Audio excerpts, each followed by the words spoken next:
예, 예.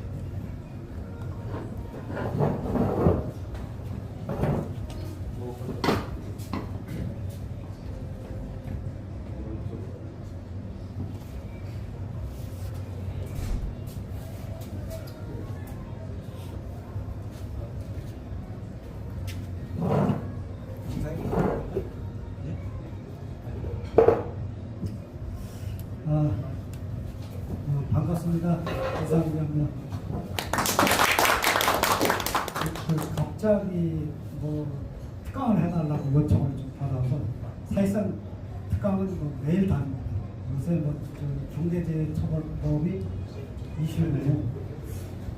국가기관, 지방자치단체, 공공기관, 일반 기업, 5인 이상 모든 사업장에 다 중대재해처벌법이 적용되다 보니까 가는 데마다 중대재해처벌법이 좀 이슈가 되고 요새 검찰에서 중처법 위반죄로 기소해서 처벌을 한 사건이 좀 늘어나면서 사업장이 많이 좀 긴장을 좀 하고 있습니다. 어제도 다른 곳에 특강을 해보고 그저께는 또 부여군청 가서 했고 방통 미디어 통신위원회 인사혁신 이런 식으로 계속 특강을 하고 있습니다. 저는 이제 중대재해처벌법을 지금까지 한 8판 정도 냈고요. 내년에 9판 내야 되는데 서한당으로 거기서 이제 제가 영상 찍어가지고 이제 종합적으로 지금 하고 있어서 그쪽으로 출판을 이겨서 제1판으로 다시 시작하기로 했습니다. 중대재해처벌법 하기 전에 이 사람들이 뭐 하는 사람이냐? 저는 이제 91년도에 고인농사 합격을 했고 강원지방노동위원회, 서울지방노동위원회 심파리 조정을 한 5년 정도 했습니다. 그 다음에 이제 법제연구소에서 노동조정 실장, 그 다음에 이제 최근에는 제가 한 2년 동안 산업안전보험법 고용노동 개정을 했고요. 가스공 안전보험사, 유정발전 안전법 이렇게 지금 하고 있습니다. 평생 강의하고 컨설팅하고 이렇게 하다 보니까 책 쓰는 일이 제 주된 일이고 그래서 하여튼 주야로 열심히 해서 산업안전보험법은 내년도에 10판을 좀 기본적으로 출간을 하고 있거든요. 그 다음에 산재보험법은 1, 2 이렇게 해서 한 30년 됐습니다. 근데 작년에 이제 종파했습니다. 30년 동안 94년도부터 책을 내다 보니까 이제 힘들어서 못하겠어요. 새로운 책을 자꾸 이렇게 내거든요. 그래서 최근에 이슈되는 산업안전보험법, 중대재해처벌법 이렇게 좀 하고 있는데 늦게 중대재해처벌법 내는 게 수요가 더 많고 더 잘 팔리고 들어오는 게 더 많고 하여튼 그렇습니다. 그래서 제가 이제 요새 강의하는 거는 중대재해처벌법이 법률이 한 16개 되고 시행령이 13개입니다. 그러니까 29개 법률 시행령으로 구성되어 있고 시행규칙은 없습니다. 시행규칙은 만들 수 없는 사유와 중대재해처벌법, 형사특별법은 법무부 소관 법무입니다. 그리고 이제 중대산업재해를 고용노동부하고 그다음 중대시민재해는 경찰청하고 뭐 이런 식으로 업무가 좀 갈라져 있다 보니까 어느 부처를 소관 부처로 해서 시행규칙을 만들기가 상당히 좀 어렵습니다. 국토부도 관련돼 있고 경찰청도 관련돼 있고 고용노동부 있고 뭐 이런 식으로 이제 업무가 이제 흩어져 있다 보니까 이게 고용노동부가 시행규칙을 만들다 이렇게 할 수가 없어요. 그래서 시행규칙이 없는 이제 법률 구조로 분야겠죠. 되어 있습니다. 제가 강의할 건 4개 테마가 요새 이제 주로 지금 중대산업재해가 뭔지, 중대재해가 뭔지, 비범죄 특성이 뭔지, 그다음에 중대재해 예방 어떻게 하고 관련 대책을 어떻게 해야 되는지, 그다음에 보호원부터 어떻게 부분하고 이제 해야 되고 사회 이런 식으로 요게 이제 간단하게 이제 하면 실제로는 제가 이거 석사과정에서 한 학기간 중대재해처벌법이 620쪽 정도 분량 상당히 강한데 중대재해처벌법이 법조문이 이게 이제 29개뿐이 안 되다 보니까 사람들이 너무 간단하게 생각합니다. 그런데 중대재해처벌법은 뭐 사람안전보호법하고 연계성도 있고, 그 다음에 안전공학을 기본적으로 좀 알고 보세요. 거절기계 정립하고 안전에 대한 좀 알고 안전관리 기법, TBM이라든가 이런 거 기본적인 기초이익이 좀 돼 있어야 되고, 이게 또 형법하고 관련되어 있고 행정법 입법하고 좀 관련되어 있어요. 그래서 중대재해처벌법을 책 쓰는 게 상당히 어렵습니다. 그래서 바꿔 얘기하면 뭐냐면 중대재해처벌법은 상당히 종합적인 지식을 필요로 하는 항목입니다. 그래서 복잡성이 있습니다. 산업안전보호법도 복잡성이 있듯이 국적법도 복잡성이 있습니다. 그래서 최근에 뭐 지금까지 한 30여 정도 중대재해처벌법이 나왔는데 대부분 1판이 나오고 2판을 넘기는 경우가 거의 없습니다. 공학적인 측면이 있으던가 너무 법학적인 측면이 있으던가 이러면 안전해는 사람들이나 기업에서 이걸 수용할 수는 없어요. 그리고 이제 너무 판례 위주로 이렇게 법리 위주로 쓰다 보니까 기업에서 이걸 어떻게 수용해야 되는지, 향후에 어떻게 예방 대책을 활용해야 되는지 이런 게 좀 안 되다 보니까 그 한쪽에 지식만 가지고 집필을 하면 이게 수용성이 없어요. 설득력이 있고 그러다 보니까 중첩법에 지금까지 한 30여 년 계속 나오긴 하는데 2판 이상이 넘어가지 않습니다. 저는 이제 철저하게 현장을 뛰면서 제가 학부를 통과하고 있습니다. 고등학교는 기계 설계가 있습니다.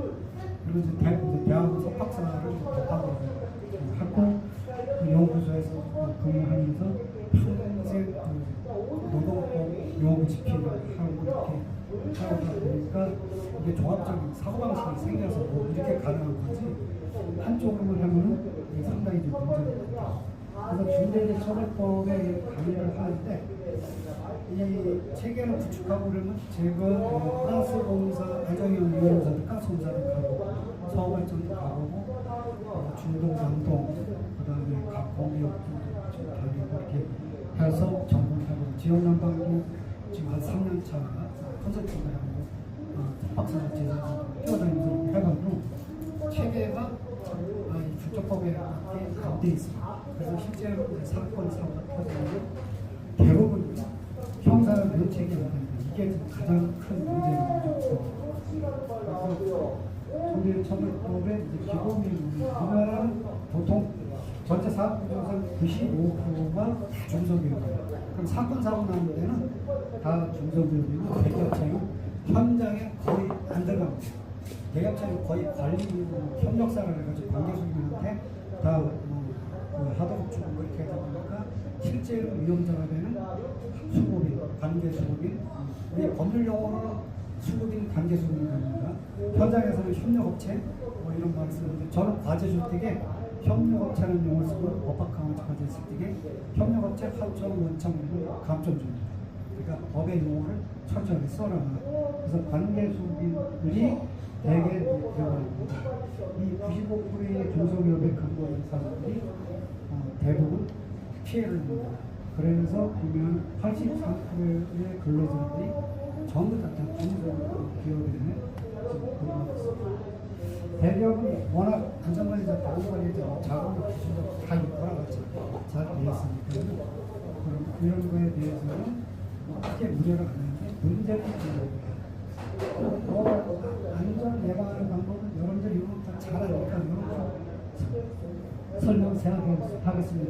그러나 대부분은 불안전 행동등 행동 위반, 공학적 안전이나 이런 거를 많이 지금까지는 강조해 왔는데 이게 어느 정도 수준이 안 올라가면 아무리 안전을 강조해도 정착이 안 됩니다. 그래서 이렇게 해도 길지 않는다. 지금 그래서 앞으로는 어떻게 해야 되냐? 인식과 반응으로 안전을 추진하는 인생은 끝났다 지금 생각합니다. 그래서 안전 인식도 중요하고 반응도 중요하지만 막상 중대재해 터지면 중대재해 처벌법에 대한 행위 대법에 적합한지 이걸 따지고 그러니까 얼마 전에도 지역명방에 서울발전에서 경동에 사는 사람이죠. 울산도 마찬가지요. 이런 식으로 해서 사고 나면 서울발전도 제가 얼마 전에 가가지고 했습니다. 그게 뭐냐? 코사 NS든 IS든 다른 걸 아무리 열심히 했던 것도 그런 거 안 먹는 거예요. 중대에 처벌법, 산업안전보호법에서 요구하는 기준에 해당하는 거 했냐 안 했냐 이걸 가지고 법정을 판단하는 거예요. 그래서 이제 법규 위반성 문제를 다시 컨설팅하고 방향을 틀어야 되지 않냐 뭐 이렇게까지 좀 얘기하고 있습니다. 그래서 행위 규범에 적합하도록 안전을 어떻게 할 거냐 이게 이제 우리가 추진하는 방향에 있거든요. 안전보건에 관한 문제는 주체를 굉장히 중요하게 생각합니다. 책임 주체는 전통적으로 의무 주체, 이해 주체 이렇게 좀 갈라져 있는데 산업안전보건법이 예를 들면 산업안전보건법은 모든 다 사업주한테 의무를 부과했어요. 그런데 사업주는 본사에 앉아있지 저 대전 공장에서나 건설 현장, 대전 현장에 가서 있지 않아요.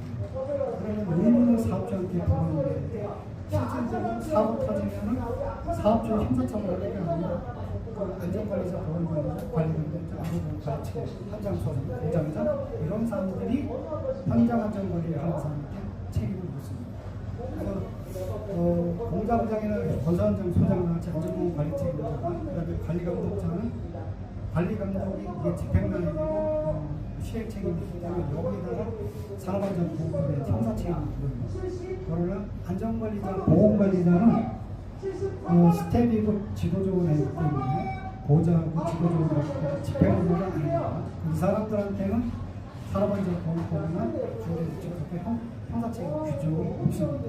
이 사람들한테는 뭘 책임이냐면 업무상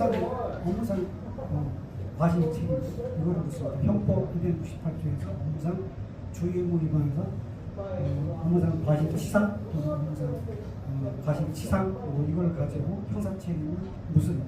그거는 이제 최근에 판례가 좀 나오고 있고 그래서 산업안전보건법은 이제 현장안전관리의 책임을 지금 이 사람들한테 책임을 묻다 보니까 실제로 회사의 총 책임을 지고 있는 경영자한테는 형사 책임을 묻는 경우는 거의 없습니다. 그리고 형법의 기본 원칙이 뭐냐? 범죄의 원상 기본 원칙이 뭐냐면 행위자 처벌주의 원칙. 그러니까 사업주는 행위자가 아니에요. 사업자한테 의무를 부과하는 지금 우리가 안전보건 조직을 만들어서 거기다 권한을 이행시키기 때문에 안전보건 관계자, 즉 안전보건 관리 책임자, 안전관리자, 보건관리 이 사람들이 안전보건 관계자입니다. 이 사람들은 행위자로 봐요. 그래서 행위자 처벌주의 원칙상 산업안전보건법 위반죄를 물 수 있으면 됐고 형법 물을 수 있으면 이런 식으로 합니다. 사업주는 책임을 물 수가 없어요. 그래서 그 사업 이래 보니까 노동계에서 정작 사업주한테 책임을 물었다 보니까 이제 그거를 불만 있고 계산해서 한다. 해서 나온 배경이 중대재해처벌법입니다. 중대재해처벌법은 사업주 또는 경영책임자, 최고 경영자한테 어떤 의무를 주처법에 의한 의무를 시행령에 의한 9가지 법률에 한 4가지 그러니까 중대재해처벌법은 4조에 한 4가지 그 다음에 시행령 4조에 한 9가지 돼서 13가지 의무를 부과하고 있습니다.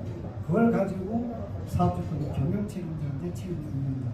이렇게 좀 되어 있습니다. 그래서 책임주체가 지금은 책임주체가 이제 다원화 지금 되어 있습니다. 그래서 경영자는 경영자대로 책임을 묻고 그 다음에 안전보건 관계자는 안전보건 관계자의 책임을 묻고 이렇게 하는데 사업주, 안전경 책임자, 기관장, 공무원 그래서 전부 다 지금 법인간의 장관도 형사처벌 대상입니다. 그래서 제가 이제 관세청, 청장, 그 다음에 기획재정 등등 운전대에 가서 특감해드립니다. 구청 이런데도 다 공무원들한테도 이제 적용 형식상은 적용이 대상입니다. 그래서 이건 어떻게 책임을 지키고 이렇게 여러분 설명사입니다. 자료로 진행합니다. 중대재해처벌법 정의 뭐 이런 것도 다 설명했습니다. 시간상 중대산업재 중대법원의 것들도 여러분들 다 알기 때문에 설명을 해야 되겠습니다. 그런데 중대재해가 뭐냐 그러면은 되게 보면 안전한 사람들이 뭐 기사, 기술사, 지도사 이런 사람들 우리도 많이 있었죠. 그러면은 개념적 답변을 못하고 뭐 사망 판정 이상 뭐 이런 사람들이 중대재해 그런 위협이 중대 개념은 원칙적으로 그 중대재해 두 번째 부분 관념적 쪽이라서 사망이나 부상, 질병이나 치명적 재해, 페이탈 액시던트 이렇게 번역을 할 수 있습니다. 이 사람들이 이게 중대재해 개념이고 중대재해 인정하기 위해서 산업재해 중 중대재해이기 때문에 산업재해는 어서 판단하면 산업안전보호법에 의해서 판단합니다. 그래서 산업재해로서 산업재해가 돼야지 중대산업재해가 됩니다. 그래서 산업재해가 인정이 안 되면 중대재해도 넘어갈 수 없습니다.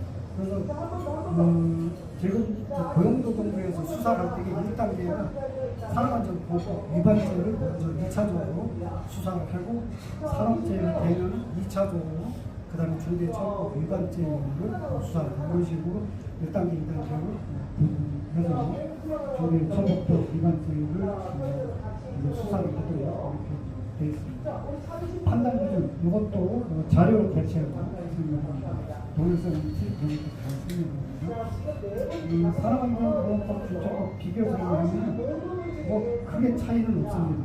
그런데 중대재해는 특히 중대산업재해 같은 경우는 동일한 재해는 6개월 이상이고 산업안전법은 3년이죠. 아무래도 중대재해는 상경상과가 중증인 경우가 많아서 산업안전법은 3년이나 중대처벌 6개월 뭐 이런 식으로 좀 하고 있고 중대산업재해는 동일한 유해 요인 그러니까 동일성의 원칙이라고 앞에 지금 제가 설명을 드렸는데 동일한 유해 요인을 가지고 따집니다. 그래서 1년에 3명을 되기 때문에 동일한 유해 요인을 한 달 전, 뭐 3개월 후, 또몇 개월 후, 뭐 이런 식으로 해가지고 동일한 유해 요인, 동일성의 원칙에 의해서 유해 요인은 주적법 원칙 여부를 판단합니다. 그런데 산업안전보호법은 동일한 경우만 따지지 않고 동시에 한 번에 2명 이상 부상을 입었나 3명 이상 그래서 동시성의 원칙에 의해서 판단을 하고 중대재해처벌법은 지배운영 관련 사실 실질적인 지배운영 관리 운영까지 포함하고 있고 산업안전보호법은 지배관리다. 그러니까 지배 개인의 행태가 지배 개인의 행태가 산업안전법은 지배관리고 중대재해처벌법은 지배운영 그래서 운영까지 포함하고 있고 뭐 이런 데서 좀 차이가 넘어가고요. 범죄권도 다 넘어가고 그 다음에 보면은 중대재해처벌법은 종사자의 본예에 종사자의 본예 근로자, 농지지원자, 특성기업노동자가 그 다음에 수입도 포함합니다. 그러니까 하도급받은 사업주가 현장에서 왔다 갔다 하다가 현장에서 뭐 작업지휘하고 막 그러잖아요. 뭐 대기업은 안 그래요. 대기업은 뭐 사장 있고 공장장 있고 뭐 현장소 있고 딸 있고 뭐 이렇게 하는데 중소기업은 뭐 직원 10명, 20명 되면 이런 데는 중소기업 사장이 직접 현장에 옵니다. 그래가지고 작업지시하고 본인이 왔다 갔다 다 해요. 그럼 수급인도 그냥 수급인이 현장에서 다치는 게 아니고 노동력을 제공하는 거. 그때 노동력을 우리가 노무라고 해요. 특정대 근로종사자도 노무를 제공하는 노무. 그런데 근로자는 뭐예요? 종속근로자에는 근로자는 그냥 근로라고 표현합니다. 노동의 종류는 뭐 노예노동, 자유노동, 자유노동, 종속노동 이렇게 부릅니다. 노예 노동은 이미 중세 시대 때 이미 사라졌고 폐지가 됐고 지금은 종속노동이 월급 근로자예요. 그 다음에 자유노동 뭐 이런 식으로 해가지고 그 노동에 종류가 있는데 어떤 수급인 사업주가 그냥 처음에 계약해 왔다가 넘어져서 바빠지고 뭐 어쩌고 이런 거는 노동력 제휴 관계라고 보지 않아요. 그래서 수급이 다치는 건 주적법 전문이 아니지만 만약에 공사를 수주해놓고 현장에 와가지고 작업지시하고 왔다 갔다 하고 막 이러면 그 수급도 종사자의 권리에 따라서 수급이 다쳐도 하도급 사장이 다쳐도 주적법 전문이에요. 이런 것들이 이제 중대처벌이 차이가 있고 산업안전보호법으로 수준있는 상관없습니다. 수준 보호 대상이 아닙니다. 그 다음에 이제 잘 모르는 게 일반적으로 특수형태 근로종사자가 이걸 착각하는 사람들이 굉장히 많아요. 그러니까 우리가 건설기계 관리법에는 건설기계 전문가 수만 업종 이런 식으로 이렇게 지정이 돼 있잖아요. 뭐 거기에 붙잡기 지게차 뭐 이런 게 있잖아요. 그럼 그런 것들을 내가 소유하고 사업자 등록하면 사업주라고 봐야 돼요. 그러니까 사업자지. 세법상의 사업자고 노동법상으로 보면 사업주인데 사업주는 근로자라고 안 봅니다. 원칙적으로. 그런데 본인이 지게차를 가지고 사업자 등록하면 본인이 직접 들어와. 그러니까 자기가 지게차 한 대 가지고 직접 노동력을 투입하면 이게 노동을 제공한다는 거예요. 그럼 사업주성도 있고 노동력을 제공하니까 근로자성이 있는데 특수형태의 근로종사자는 근로자라고 안 보고 사업주도 안 봅니다. 그러니까 이게 이중적인 성격을 가지고 있어서 특수형태의 근로종사자는 여기에는 어느 쪽 한쪽에 포함을 안 시켜요. 그 사람의 노동력은 근로라고 하고 노무라고 합니다. 특수형태의 근로종사자는 산업안전 현장에서 붙잡힌 운전자가 특수형태 근로종사자가 사망을 하면 산업안전보호법 위반죄 적용을 안 합니다. 왜냐하면 근로자가 사망하면 근로자 사망은 산업안전보호법 적용해요. 그래서 형사처벌 대상이 되는데 특수형태 근로종사자는 사망하도 이번 형사처벌 규정은 산업안전보호법이 없어요. 그러니까 형사처벌 대상이 안 되고 뭐가 문제냐면 형법 268조가 적용돼요. 그래서 그러나 특수형태 근로종사 지게차 운전자가 뒤집혀가지고 깔려서 얼마 전에 깔려 죽었어요. 현장에서. 그래도 특수형태 근로종사자가 죽으면 산업재해로 인정은 됩니다. 형사처벌을 안 해요. 그러니까 산업재해가 되기 때문에 특수형태 근로종사자가 사망하면 중대처법 적용가 생깁니다. 산업재해는 중대되기 때문에 산업안전보호법 처벌을 안 해주면 중처법 적용가 이런 것들이 실무적으로 굉장히 중요한 게 이런 걸 어떻게 관리할 건지 이런 거를 좀 알고 이렇게 좀 대응을 하는데 우리가 뭐 기술사, 뭐 심지어는 뭐 저희 같은 경우는 박사님, 뭐 석박사 나온 사람하고 한 600명 정도 됩니다. 근데 제가 강의할 때 1년 내내 동영상을 동시에 열어주고 학위 받고 나가는 사람들고 계속 제가 강의할 때마다 영상을 보면서 무료로 강의를 몇 년째 7년째 계속 그토록 지금 하고 있습니다. 실무적으로 너무 이게 피부에 맞았기 때문에 사건사고가 어떻게 되는지 자, 그렇다 치고 교양 책임자 뭐 이런 것을 생각했습니다. 형사 책임 이런 것을 생각했습니다. 자, 중대재해처벌법을 어떻게 이해할 거냐면 법적으로 보면 복잡해요. 근데 이게 형사 책임은 형사법적 관점에서 주체가 책임이라고 이렇게 들어갑니다. 주체는 사업주 경영책, 그 다음에 객체는 중대산업재해, 중대시민재해에 대해서 뭘 해야 돼? 안전보호 방지를 이렇게 정해요.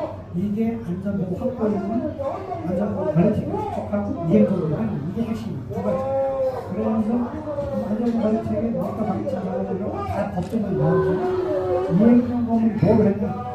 중대재해처벌법하고 산업안전보호법 이거는 예전에는 특수한테 교육공주가 헷갈려가지고 뭐 거기에 지원법도 거기가 안전이 문제가 있으니까 거기가 대신까지 이행을 하고 있는데 이게 나중에 법리적으로 이게 문제 있다고 따졌어요. 왜 그러냐면 산업재해 좀 중대재해인데 건설기 지원법에서 안전사고가 나가지고 사람 죽거나 다치는 거는 이거 건설기술지원법에는 산업재해 문제를 안 합니다. 산업안전보호법에서는 산업재해 문제를 그래서 건설기술지원법에 있는 안전지원은 제일 대상 그래서 지금 이행 정책을 중대재해처벌법하고 산업안전보호법으로 정합니다. 그런데 농구실안전법에는 이거 농구실안전 관리감독자 산업안전보호법에서 하면은 농구실안전법에는 그걸 수용하게 되었습니다. 그러니까 산업안전보호법, 농구실안전법에 관리감독자 선임은 농구실안전법을 그 안에도 대중입니다. 그래서 평면적으로 그 다음에 항만안전 같은 경우는 항만안전도 산업안전법에서 안전보호 조직 만들면 항만안전법에서 그거 안 해도 되고 산업안전법을 흡수하도록 이렇게 되어 있습니다. 있어요. 그래서 한쪽에 적용되면서 편면적으로 이런 편면적에 의해서도 산업재해가 되기 때문에 예외적으로 이 두 가지 플러스로 해당합니다. 3만 원 정도는 이용시간도 이런 데는 산업재해가 인정이 됩니다. 그러나 그건 아니거든요. 주택법으로 산업재해 두 가지만 이용적으로 하는 걸로 그렇게 하고 있습니다. 그 다음에 결과는 뭐냐? 죽거나 다치거나 병드는 거예요. 그게 결과예요. 그래서 죽거나 다치거나 병들면 그때 가서 형사처벌을 물어요. 근데 우리 중대처벌법은 안전보호 확보이고 하라고 안전보호 관리책임 구축하고 이행적으로 하라는데 그 조문 자체는 형사처벌 규정이 없어요. 사고가 발생된 나중에 소급해가지고 안전보호 확보 안 되면 사망사건을 이래가지고 책임 구축 안 것까지 해서 책임을 묻습니다. 그래서 이런 것들이 상당히 좀 산업안전보호와 다른 불법체계의 구조를 띄고 이렇게 설명을 좀 드리겠습니다.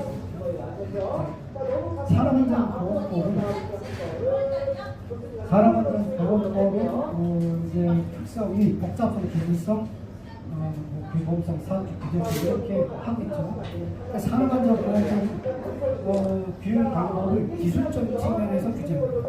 그러니까 안전보건에 관한 특히 이제 안전보건 기준에 관한 규칙 뭐 이런 데 보면 거의 과학적인 내용이 많이 들어있어요. 건설기계 정비를 하고 이런 기술적인 보건 요새 이런 것들이 들어가 있어요. 그래서 산업안전보건법은 다른 법과 다르게 복잡성 기술성을 지닙니다. 그러나 이게 법으로 강행성을 지닙니다. 그래서 이거 산업안전보건법 안전보건 규칙 이 정도 준수하지 않으면 산업안전보건법 위반죄로 이제 형사처벌을 합니다. 그래서 비범성은 강행성. 그 다음에 뭘 하라고 하는 이유는 이제 이걸 범죄 이름에 의해서 형사처벌하는데 위반 책임은 두 가지 패턴으로 구분됩니다. 산업재해 예방 조치에 의해서 작업, 우리가 2m 이상 안전단을 작업할 때 설치하잖아요. 하라고 그랬는데 이거 안 하면 그 자체가 형사처벌입니다. 그럼 아직 추락해서 누가 죽거나 다치지는 않았지만 그런 결과가 안 났다 하더라도 안전장을 설치하지 않은 것만 가지고 범죄의 영역에 해당하는 겁니다. 결과에 상관없이 범죄의 영역에 해당하는 것을 우리가 모르면 거동범, 형사상 거동범이라고 하고 그 다음에 작업할 때 설치해도 이게 뭐 조임 상태가 불량한지 클램프나 이런 것들이 제대로 발판이 탈락된 위험이 점검하고 관리하고 보안장애하고 교육받고 안전quản리 해야 되고 다 이거 하잖아요. 이런 것들이 전부 다 관리 감독의 핵심이죠. 그래서 사전적으로 그렇게 하는데 결과적으로 그래서 추락해서 보는 거는 결과 책임을 묻습니다. 산업안전보건 두 가지 패턴이에요. 거동보건 결과에 상관없이 책임을 묻습니다. 그다음에 결과에 따라서 형사 책임입니다. 두 가지 구조가 되어 있습니다. 범죄는 그래서 앞에는 거동보건 기본법인데 나중에 추락해서 사망에는 결과를 가지고 이렇게 책임을 묻고 있습니다. 산업안전보건법은 의무 주체와 의무 주체가 이원으로 되어 있습니다. 그런데 일치하는 경우가 있습니다. 어떤 때 대기업체는 사장이 서울에 앉아서 대전에서 천도역사를 찍는다. 그럼 현장 소장이가 어떤 게 있어요? 시간적 공간적으로 내가 사장이 형사처벌을 받을 일은 없어요. 산업안전보건법상. 근데 50인 미만 사업장의 영세 사업장은 사장이 아까 같이 지도 지휘하고 하겠습니다. 그러면은 30인 미만 사업장에서 사업장이 지도 지휘하고 뛰어다니게 되면은 그 사람은 의무 주체인 동시에 이행 주체가 필요합니다. 그래서 의무 주체 이행 주체가 일치가 됩니다. 그래서 중소기업의 사장은 현장에서 있는 중소기업 사장은 직접 산업안전보건법 위반죄로 형사처벌을 받는 경우가 많고 그 다음에 안전보건 조직을 안 주는 경우가 있으면 안전보건 50인 미만이니까 안전관리자 공무원이 없어요. 그런 거 본인이 안전관리 책임자 선임도 안 해요. 관리감독자는 뛰어다니다 보면 본인이 산업안전보건법 위반죄 사업주에 대한 책임을 위반합니다. 두 번째, 안전보건관리 책임자 선임하지 않기 때문에 안전보건관리 책임자가 동시에 합니다. 그래서 형사 판결을 판단하는 거 보면 사업주 겸 안전보건관리 책임자는 그런 판결이 청지가 법원에서의 판결을 사업주의 안전보건관리 책임자라고 하는 이유는 중소기업의 사업주는 그런 역할을 본인이 다 한다는 겁니다. 그래서 그 사업장에서 안전보건 교육을 여러분들이 시켜주면 반드시 웬만하면 안전보건 조직을 구성해라. 그러니까 안전보건 관리 책임자를 해놓고 관리감독자를 쭉 선임을 지정을 많이 해라. 돼 있으면 많이 지정을 해요. 그럼 ABC가 있으면 ABC만 지금 관리감독자 지정하고 DN을 안 했어요. 그러면 ABC는 관리감독을 하고 있기 때문에 고위범처벌 위반칙이 해당이 됩니다. 근데 D에서 만약에 안 했는데 D에서 사고 났다. D는 관리감독자가 없어요. 거기서 사고 나면 미필적 고의. 그러니까 안전관리감독을 제대로 하지 않는 미필적 고의로서 형사책임을 사업자 바로 그래서 그러니까 관리감독자가 있으면 거기서 커버가 돼요. 그러니까 관리감독자를 많이 들었으면 거기서 누군가를 지정해서 관리하고 제가 포스코 가서 화학제철 가서 그날 바이오스가 두 달 동안 있다 왔어요. 그럼 불상 사무사가 사무사니까 수시로 특별 감독도 가고 저쪽으로 갔는데 딱 하면 사고 나오니까 너무 사고 아주 그룹으로 만들어가지고 이번에는 아웃소싱에서 회사를 만드는 식으로 이렇게 좀 되어 있는데 안전관리 때문에 형사 문제가 항상 제기돼요. 그래서 거기를 제가 들어보니까 컨설팅을 수없이 많이 갖고 왔는데 협력업체가 7만 5천 명이 근무해요. 협력업체가 그중에 한 4만 명까지 되고 많이 들어요. 그러면 몇천 명씩 한 회사가 몇백 명씩 되는데 관리감독 어떻게 되느냐 하고 지적하는 사람이 있냐 한 번도 물어봐서 관리감독에 대한 법적 관점에서 지적한 사람이 없어요. 그래서 제가 협력업체 명단을 다 뽑아가 250개 되는 협력업체 다 뽑아가 한 회사는 직원이 4명인데 관리감독자 2명 선임하고 있는지 뽑아가요. 한 일주일 걸리거든요. 그래서 보니까 한 500명 도왔는데 관리감독자가 1명이에요. 그 전에는 다 그러셨어요. 그럼 협력업체가 형식상 관리감독자 사장이 인식이 안 돼서 관리감독자를 그런 식으로 선임하면 관리감독이 안 되는데요. 이게 사람안전보호법은 관리감독 책임이고 이게 제대로 안 되는 거예요. 그래서 전부 다 놔놓고 임원들한테도 그렇고 지적한 게 뭐냐면 관리감독자를 10명당 1명이든 20명이든 1명이든 부서별로 1명이든 다 지정을 해라. 이런 식으로 지금 해왔어요. 그래서 관리감독 책임이 굉장히 중요하다. 이렇게 해놓고 나야지만 사고 나도 법에서 요구하는 거 했네 이렇게 하기 때문에 어쩔 수 없이 사고 나도 형사책임이 면책이 돼요. 근데 해야 될 거 안 하고 나니까 뭘 해야 될지 모르니까 그냥 뻥뻥 사고 터지면 미필적 고의에 대해서 형사책임이 됩니다. 그래서 이런 것들이 제대로 좀 안 되겠다. 이렇게 그런 책임 주체는 업무주체, 행위자 처벌되고 있지. 자. 간단하게 할게요. 너무 길게 보니까 설명이. 요거는 이제 산업안전보호법을 형사책임의 관점에서 적용한 거예요. 그 주체계획 행위 결과입니다. 산업안전보호법이 168개의 조문으로 되어 있고 안전보호 규칙이 178개 조문으로 되어 있잖아요. 엄청나게 반대하는 거예요. 이거 다 일일이 보면 뭐가 주체계획 책임인 거 잘 몰라.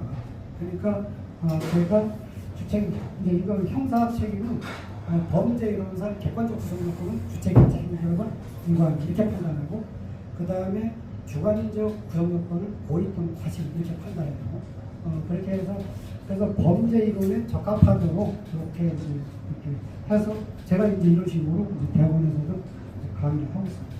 사업장 가서도 이런 식으로 합니다. 주체는 뭐예요? 사업주 도구의 총회, 그다음에 장비 대여자, 그 다음에 객체는 뭐예요? 기계기구 설비. 그 다음에 화학 물질, 위해 문제 이런 것들 대상으로 해서 우리가 뭘 해요?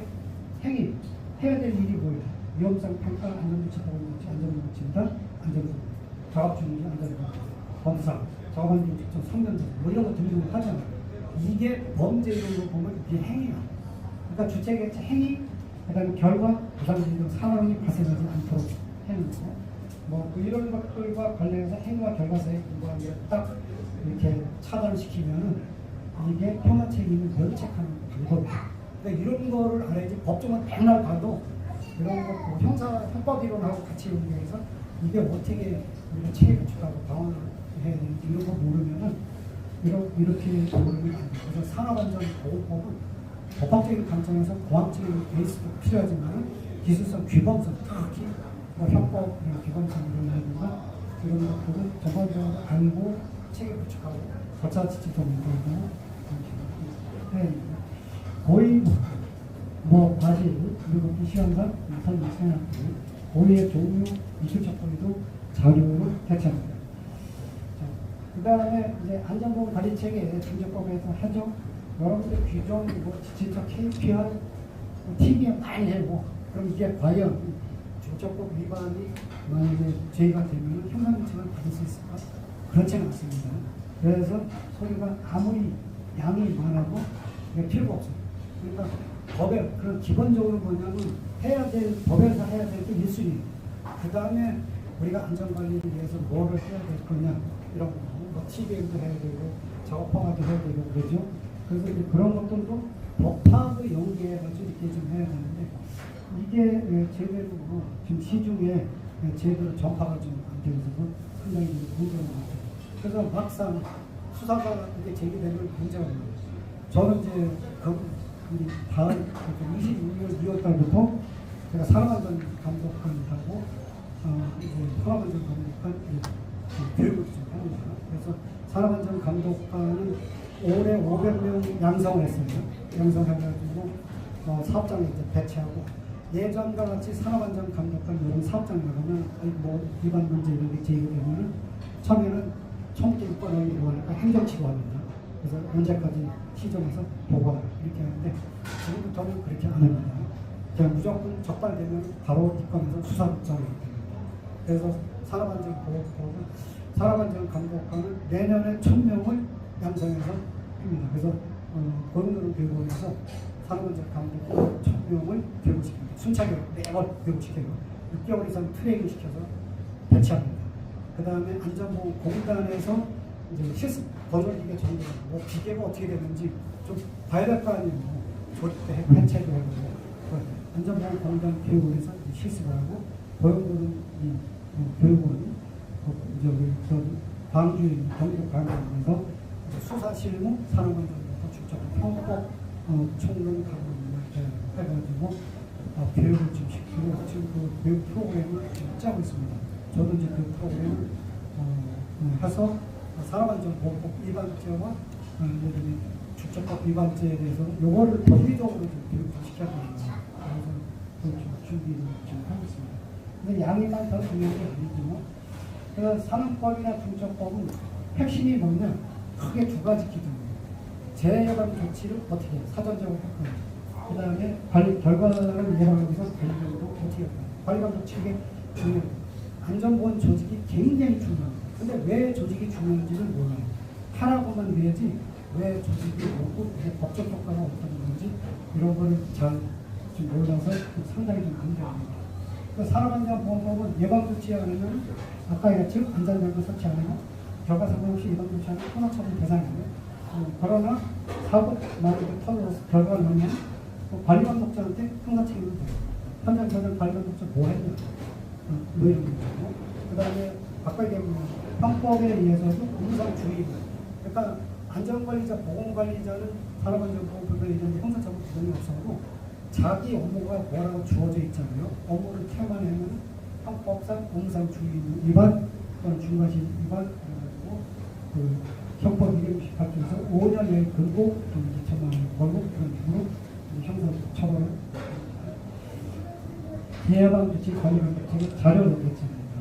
그 다음에 법규범에서 속하는 거, 뭐 고시 같은 경우도 기본성을 지릅니다. 근데 강행성 있는 경우는 여러분 다릅니다. 지금 여러분 위험성 평가, 산업안전보호법 36조는 위험성 평가 규정이 있죠. 막말해서 위험성 평가 안 하고 형사처벌 규정이 없습니다. 단지 뭐냐면 중대재해처벌법이 제정되면서 중대재해처벌법 시행 4조 3호에 뭐라 하냐면 유해위험 확인 계산 절차를 마련합니다. 그렇지 않으면은 어떻게 위험성 평가로 가름할 수 있다. 위험성 평가를 하면 유해위험 확인 계산 절차를 한 걸로 본다 이런 식으로 되어 있죠.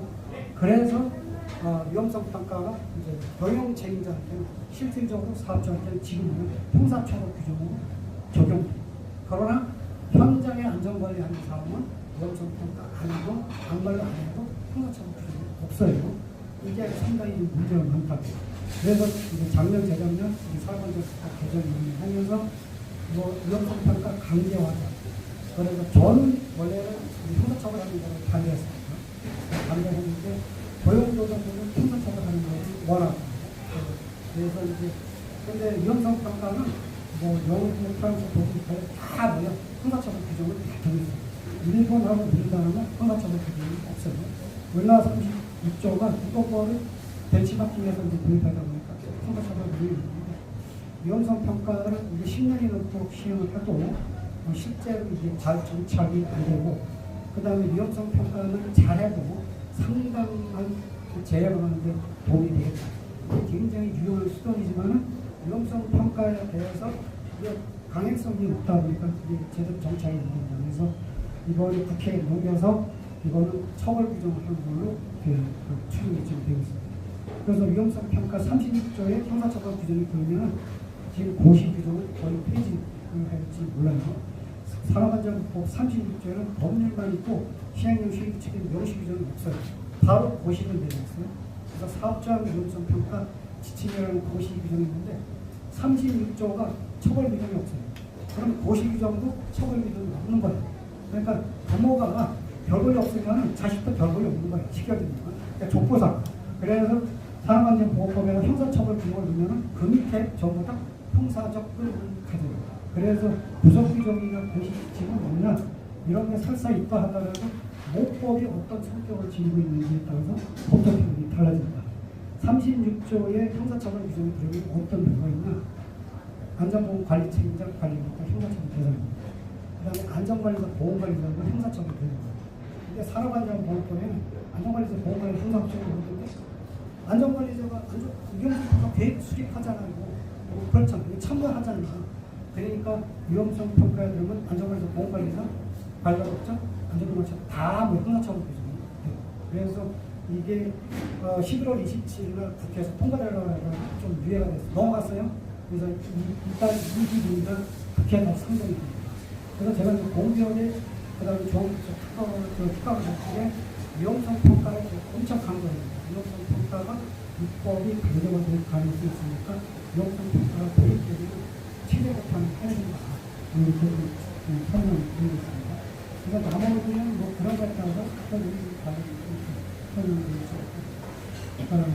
그래서 국제법은 이렇게 두 가지로 패턴이 두 가지로 갈라져 있어요. 일반 사업의 안전보험 확보입니다.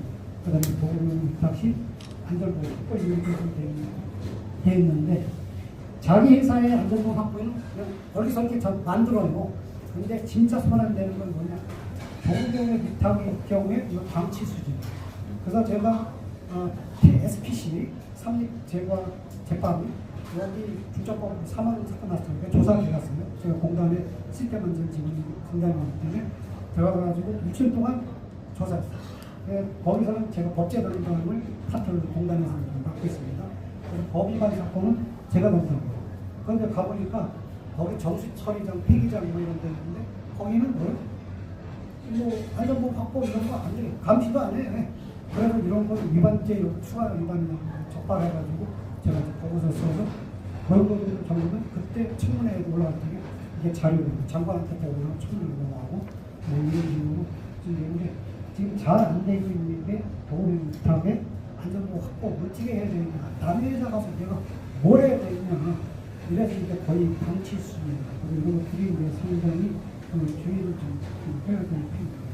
자, 시행령의 9가지, 그 다음에 법률의 3가지 이렇게 되어 있는데 9가지 중에서 제일 위반이 많이 되는 게 세 번째, 위헌 확인 개선하는 절차를 마련하거나 위험성 평가를 가름합니다. 이렇게 보니까 위헌 확인 개선하는 거 어떻게 해야 돼? 위험성 평가해요. 제가 사람들하고도 미팅을 해서 그리고 유관내 같은 경우도 경칭을 제가 자문을 해요. 사용권 맡아서 안전교육 10장 불러가지고 이렇게 하면 뭐라고? 뭐 어떻게 하고 있냐? 그러면은 우리 위험성 평가하고 있는데 그러면 경영 책임자인 사장님은 뭐 하고 있습니까? 아무것도 한 거 없어요. 이러면 안 돼요. 이 의무를 누구한테 부과하고 있어요? 사업주 또는 경영 책임자 보고 하라고 의무를 부과한 거야. 근데 위험성 평가는 뭐세요? 현장에서 하는 거잖아요. 그럼 현장에서 하면 나는 아무것도 안 해도 가만히 되는 그건 아닙니다. 그래서 유해물 확인 계산하는 절차와 위험성 평가 하더라도 현장하고 나하고 연계가 돼요. 그러니까 현장에서 위험성 평가 계획 수립하고 예산을 어떻고 그러다 참여하고 무슨 종류하고 어느 사업장에 위험물이 뭐가 있고 결과 보고하고 이런 거 전부 다 사장한테 오래. 그럼 내가 그 현장에 위험성 평가가 어떻게 돌아가고 있고 뭐가 부족하고 뭘 지원해야 되고 어떻게 전파해야 되고 뭘 투자해야 되고 사장이 이걸 파악하는 거예요. 사장이 그런 역할을 하는 거지 내가 위험성 평가 표를 가지고 현장을 쫓아다니면서 내가 위험성 그거는 아니에요. 지금도 대전지방법원 서산 지원에서 얼마 전에 이런 판결을 했어요. 뭐라고? 경영 책임자는 현장에서의 위험성 평가를 하는 게 아니고 본사에서 정책적으로 위험면 하기에 뭐를 지원해주고 뭘 어떻게 되는지 정황을 파악하고 이렇게 하는 게 이게 사장의 역할이다. 그러니까 경영 책임자로서의 역할과 현장과의 거는 구별해야 된다. 이런 판결을 했어요. 그러니까 이런 것들이 잘 안 되고 있어요. 그래서 너무 이런 것들을 방법을 잘 모르면서 그래서 비방책에 구성하는 방법 뭐가 되어야 되는지 요거는 제가 실제로 컨설팅으로 개발하고 이런 거를 쭉 잡아줍니다. 시간상 하는 생각입니다. 그 다음에 이제 한국에서 참여하고 그 다음에 여기 보면 코사 안정량 시스템 코사 메시지 이거 뭐라고 했어요? 대검찰청이 이걸 하고 안전분적법에 안전보험 관리체계는 별개다. 그거는 규범적인 내용을 포함하고 있지 않기 때문에 안전보험 확보위를 한 거를 볼 수 없다. 고용노동부도 똑같습니다. 고용노동부도 비례적법상 안전보험 확보하는 거를 볼 수 없다. 제가 2년 전부터 고용노동부에서 법규적위원회에서 코사 MS가 너무 난발입니다. 이거는 산업안전법법 13조에 의한 권고적인 성격을 가지고 있고 현장에서의 안전관리를 위한 가이드이지 이게 법에 의한 규범성을 대체하는 게 아니다. 그래서 제가 안전경 시스템이라는 명칭을 폐지하라고 했어요. 그래서 코사 폐지하라. 차라리 가이드, 순수 가이드 역할을 하라.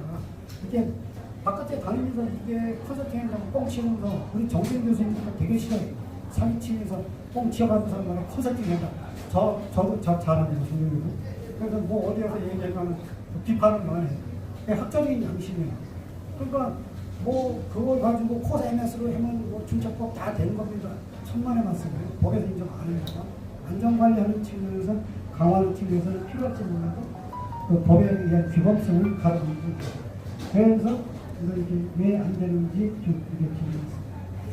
자, 좌측은 뭐냐? 안전기능 시스템. 그래서 이제 20까지, 여기까지 37까지 안전기능 시스템을 공격에 실제 한 사례입니다. 제가 목차만 쭉 뽑았습니다. 그리고 우측은 뭐냐? 안전보험 관리체계를 어떻게 구축해야 되는지 제가 15가지를 개발했어요.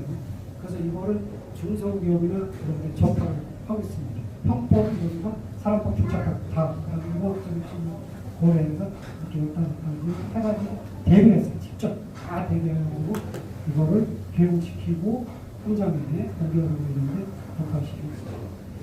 자, 체계 구축과 적합성 판단하는 것도 설명합니다. 시간상. 컨설팅은 어떤 식으로 구축 단계를 가야 되고 몇 년인지 그걸 잘 다 드릴 거예요. 이렇게 하고 그 다음에 위험성 평가는 여러분들이 하는 현장에서 위험성 평가하고 중첩법에서 이거 위험성 평가는 차원이 달라요. 그래서 체계라는 말이 필요합니다. 자, 그래가지고 체계를 어떤 식으로 해야 되는지 설명드리고 위험성 평가 체계에 뭐가 반영이 되야 되고 자, 앞으로 위험성 평가가 법제화되면 뭘 위반을 하냐면 첫 번째가 뭐냐면 절차 위반. 그러니까 우리 그 사업장 위험성 평가를 지침 그리고 위험성 평가 쭉 절차 있죠. 절차 안 지키는 거 이거를 시행령에 이런 데 반영시켜서 절차 안 지키면 위험성 평가 위반죄고 그러니까 산업안전공법 위반죄고 체크리스트 백란하고 JSA 백란 유엔되는 건 발굴하는 법에 불과합니다. 체크리스트는 유엔을 확인하는 거지 그 자체가 위험성 평가 아니에요. 위험성 평가 어떻게 합니까? 저희는 체크리스트에 하는데 체크리스트는 유엔을 확인 계산을 하기 위해서 발굴하는 거예요. 그 다음에 또 위험성 평가 표를 다 작성해야 돼요.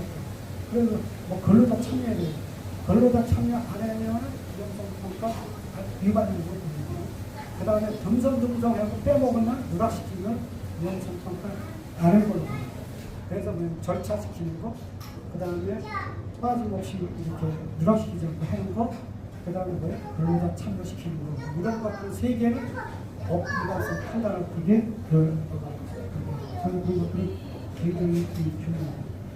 요거는 제가 이제 공격 소발전이나 다른 데 공격 지원한다는 얘기인데, 근데 이행 경고에는 개발한 거예요. 앞에는 기평이고, 앞에는 평가형이고, 위에는 기평이고, 개발해서 평가에 사람마다 다 틀리니까 이런 기준에 의해서 다 이런 식으로 이렇게 할 수 있습니다. 도급 이렇게 생각합니다. 용역부터 생각합니다. 파견도 이렇게 생각합니다. 요거는 그냥 끝날 거예요. 발주자하고 도급이 수준이 어떻게 되냐. 이게 2천억만이 이게 문제가 됐잖아요. 산업안전보건법에는 발주자 정의가 있죠. 우리 중대처법에 발주자라는 건설공사 발주자 이런 거 없습니다. 산업안전보건법에도 있습니다. 발주자는 건설공사인 경우에는 건설공사 발주라는 용어를 쓰고, 건설공사 아닌 경우는 전부 다 뭐야? 도급으로 해서. 그러니까 뭐 용역도 도급이 해당합니다. 산업안전보건법. 임대차, 위탁, 이것도 다 뭐라고 봐요? 다 도급으로 해야 됩니다.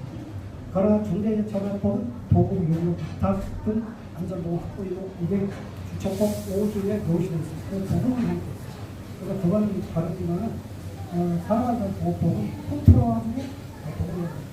그러니까 건설공사 발주자는 산업안전보건법에 뭐, 안전보건관리 개선하라, 공개 구축하지 마라, 공법 변경을 주고, 뭐 이런 거 다 있죠. 이거 위반하면 어떻게 되냐? 그냥 과태료만 부과해. 건설공사 발주자는 자기 역할을 안 해도 산업안전보건법상에 크게 문제를 삼지 않아요. 왜 그러냐? 자기 근로자가 다치는 게 건설공사 발주자는 자기 근로자 투입시키는 게 아니에요. 누가 투입시키냐? 도급이 수급인 시공자들이 자기 근로자 투입시키고 자기 근로자를 보호할 의무가 있어요. 그래서 발주자는 그냥 과태료, 그 다음에 시공에 참여하고 실제로 위험을 창출하고 기여하는 사업자에 대해서는 형사처 이런 식으로 이게 기본 범위가 있어요. 그런 식으로 한다. 그래서 발주자가 노란색 테두리나에 부르면은 발주자 지위를 승진합니다. 그러니까 인천항만 공사 같은 경우는 또 관문 유지보수공사하면서 나한테 보고하나 위험성평가 뭐 어떻게 되니까 그건 뭐 수시로 관여해. 그리고 지배관리를 했잖아요. 그래서 지배운영관리, 지배운영을 하면은 시공 발주자의 지위를 승진합니다. 그러나 순수하게 지배관리를 아니면 지배운영관리나 지배기획을 아니면 발주자의 지위로 봐요. 그래서 이제 발주자가 노란색 테두리에 안 들어오도 유의를 해야 된다. 그런데 노란색 테두리는 위험관리 책임의 범위예요. 사업장, 사업장, 공사 현장, 위험관리 책임의 테두리라는 거예요. 시공이 이루어지고 있는 테두리이기 때문에 여기 도급인 수급인이 여기서 작업이 이루어져요. 그러면 그 도급인 수급인 여기는 원칙적으로 도급인이 총괄 관리하기 때문에 도급인한테 원칙적으로 도급인한테 주된 책임을 부여해요.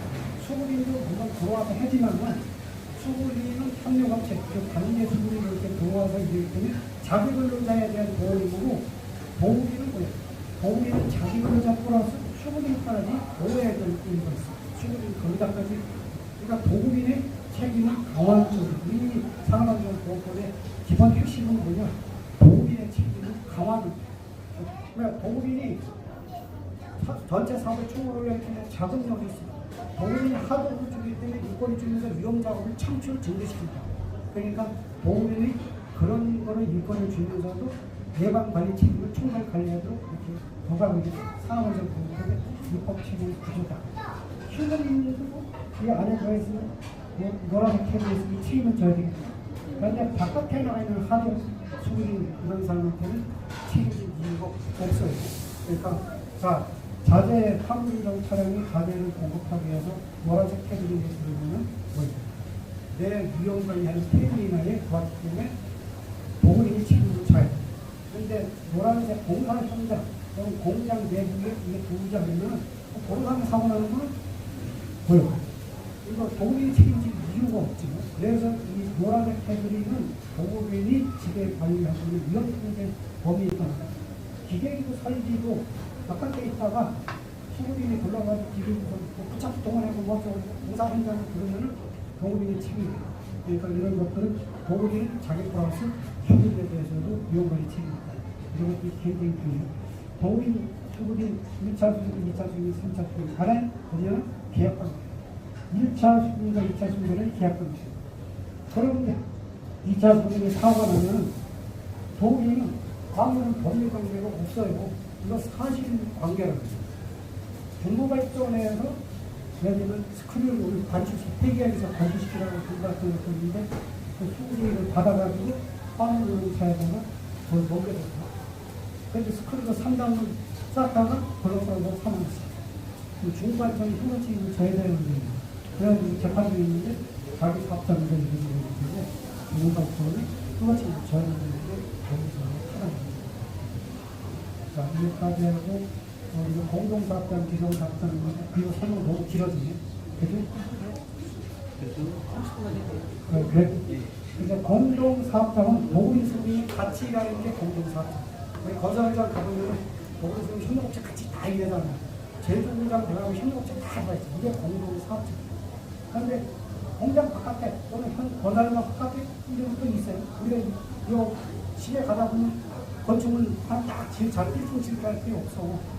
그럼 거기서 부파리하고 뭐 기초공사하고 철거 이쪽 공사를 해야 되는데 여기 공간이 없어요. 그럼 이쪽 거리에서 별도 공원에서 피자를 사다가 철거 그라인더 뭐 용장 이런 거 다 해요. 그러면은 도구리는 뭐 당연히 공동수급장에서 공수인세 당연히 내가 통제 법인이 있으니까 내가 책임져야 되는데 바깥에다 올리는 것도 내가 책임져야 되는 그런 문제가 있어요. 지정사업장이 되는 책임져요. 그러니까 지정사업장 여부를 어떻게 판단하느냐. 시수들이는 도민과의 관계에서 이 사업에 쓸 수 있는 거기가 제공하기 위해서 거기서 가공작업을 한다고. 그러니까 사업에 밀접성이 있어요. 업무에 밀접성이 있어요. 두 번째, 도민이 자기가 공사를 하는 데 써야 되니까 수시로 왔다 갔다 해서 관리감독을 해요. 지정하고 확인하고 점검하고 그 다음에 회의하고 점점 이렇게 하면 집의 개입을 이렇게 되는 거는 시된 경우에는 지배관리성이 있고 위적성이 있으면 그걸 지정사업장으로 가요. 그럼 시에서 제가 되면 합산해버려요. 당연히 공동사업장에서 동물 AP가 살고는 우리 산업안전법상 제일 합산하잖아요. 시도 마찬가지예요. 이게 지배관리성이 있기 때문에 합산을 흡수해서 하나의 사업장으로 흡수해서 합산을 해요. 제일 합산합니다. 그럼 바꿔야 할 기준이 시에서 중대적 사고는 중대합점을 있어요. 그래서 그런데 안전보건관리청이 구축하면 이행점검을 하면 AP는 점검하는데 C는 누락하는 경우가 많다. 이게 우리 사업자들이 아닌지 본인도 잘 판단을 못하는 경우가. 그래서 제가 이제 한수원에서도 이런 문제에 있어서 제가 법무상담을 좀 해줬습니다. 자, 그러면 이제 앞으로 도구리수들과의 관계에서는 우리가 뭐 해야 되지? 중대차법 5조에서는 도구리수들과 간에 도구용을 위탁 시 안전보호 확보를 하라서 안전보호 확보를 어떻게 해요? 도구리 수군이한테 가서 뭔가를 해야 될 거 아니에요. 그럼 가가지고 지시하고 감독하고 이렇게 해야 돼. 명령하고 이래야 된다. 다른 사업장 가가지고 그렇게 해서는 없잖아요. 그래서 가서 할 게 뭐냐? 확인하고 점검하고 평가하고 지원해요. 일단 위험성 평가하면서 확인하는 거예요. 안전보호 관리청이 구축했는지 확인하는 거예요. 그 다음에 재해공소했는지 확인하고 뭐 우리가 뭐 안전점검하고 이렇게 뭐가 부족해? 그럼 지원해줘.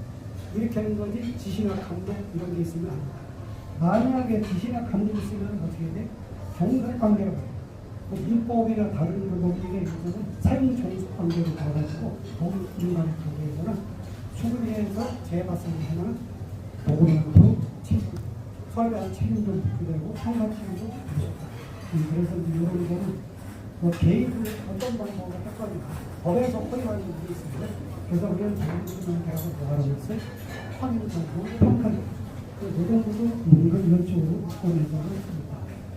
자, 나머지는 설명입니다. 기계설비, 해체, 정비수도 전부 다 뭐요? 도구이라고 다 도구가 말고 그래서 상인용직에 뭐 이런 것들도 그 다음에 두 번째 부분 사용하지 않는 보일러, 플랜트 해체, 그 다음에 기절설비, 물개 교체 등 기계설비를 설치, 해체 또는 설치, 교체 등 뭐 해체하는 경우는 뭐라고? 고용노동부로 보험이라고 봐요.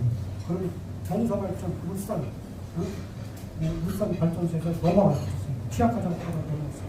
이게 건설부터 발주자 파트예요. 건설부터 발주자고, 그러니까 법리적으로 보는 거예요. 그래서 동서 발전에 수사처벌을 수사를 해가지고 매 수사할 거. 이거는